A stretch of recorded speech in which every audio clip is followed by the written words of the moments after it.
Okay, so we talked about addition, subtraction, and multiplication of complex numbers. Now we're going to talk about division. And it turns out division is really about writing complex fractions and simplifying complex fractions, and that relies on the notion of complex conjugates. So before we get started, we're going to talk about what's so special about complex conjugates. And so if you look at the product of two conjugates, here's a plus bi, here's a minus bi. So those are two conjugates. And you find the products of those two binomial expressions. You've got four products to do. You get a squared, you got minus abi, you got abi, and b squared, I squared. There they are. And then we have some cancellation. Here's something and its opposite being added together. So that has to be 0. And I squared is minus 1. We know that. So minus b squared times minus 1 is just b squared. And so number times conjugate is the special product. It's the real part squared plus the imaginary part squared. Okay. So it's real, and it's non-negative. The important thing is that it's real. And what that lets us do in fractions is turn the denominator into a real number. And then I can take the real and imaginary parts of the numerator and divide by that real number, and I'll get the number, the complex number in standard form. And we even know what the denominator is going to turn into. When I multiply by the conjugate, it's going to turn into that. So just to illustrate that, we'll take this, and we'll multiply top and bottom by 4 minus 2i, which is the conjugate. And we know downstairs, we get this squared plus this squared. It said this thing, squared, added together. So 16 plus 4 is 20. And upstairs, I just multiply 3 across. So it's 12 minus 6i, like that. So I get 12 20ths minus 6 20ths I. And I guess I have a duty to simplify those fractions. So divide 4 into each of those, 3/5.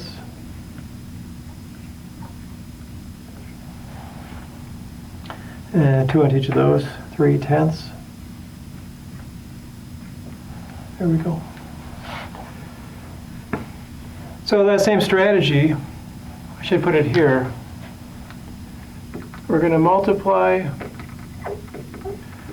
numerator and denominator by the conjugate, so a long statement, of the denominator. That's a general plan. Multiply numerator and denominator by the conjugate of the denominator. Okay.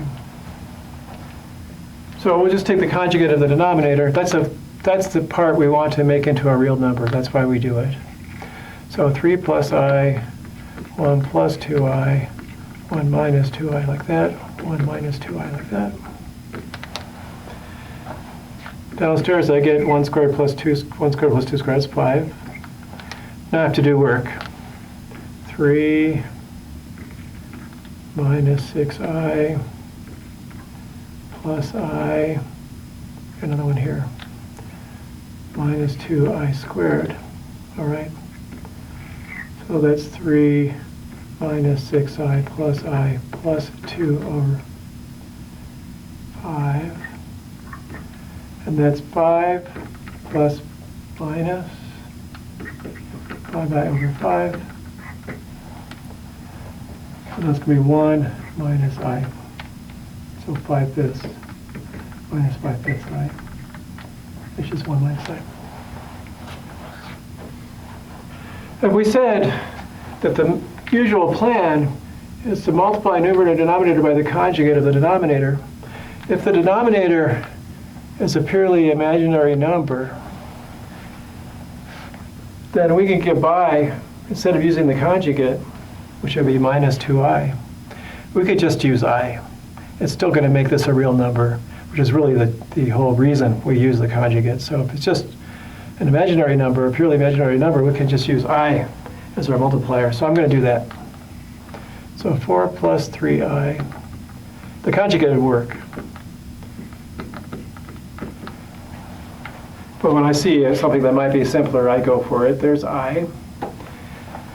And we'll just make sure we get a real number in the denominator. We get 2 times I squared, which is minus 1 times 2, which is minus 2. And upstairs, I've got 4i and plus 3i squared. And so it's 4i minus 3 over minus 2. So that's 4 over minus 2. Sorry, 4 over minus 2i plus minus 3 over minus 2, like that.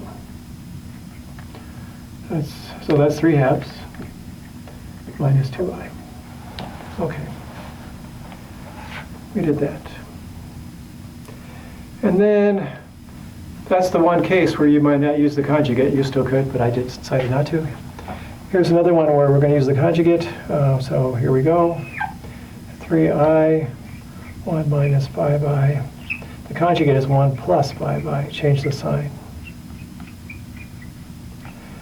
In the denominator, I get 1 squared plus 25. That's 26. Upstairs, 3i plus 15i squared. So I get 3i minus 15 over 26,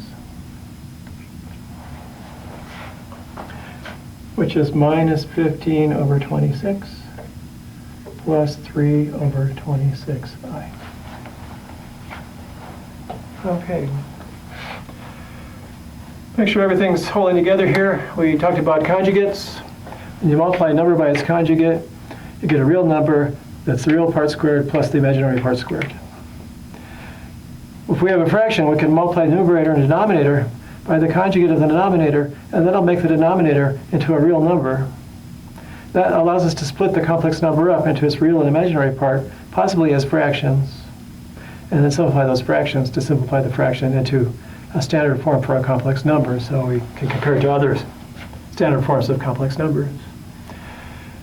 If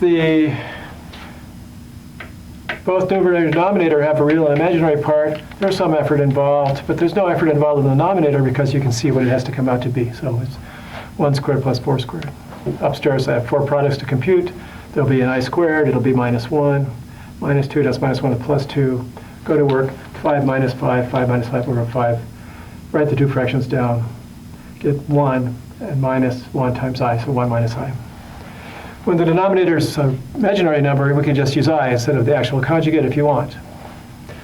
And then here the denominator has a minus sign between the terms, so the conjugate is the opposite side between the terms. Still, the denominator multiplies out quickly. 25 plus 1 is 26. Upstairs we do a bit of work, and we finally get the answer. So that's division of complex numbers, and let's move on to our next slide. I'll be back in a minute.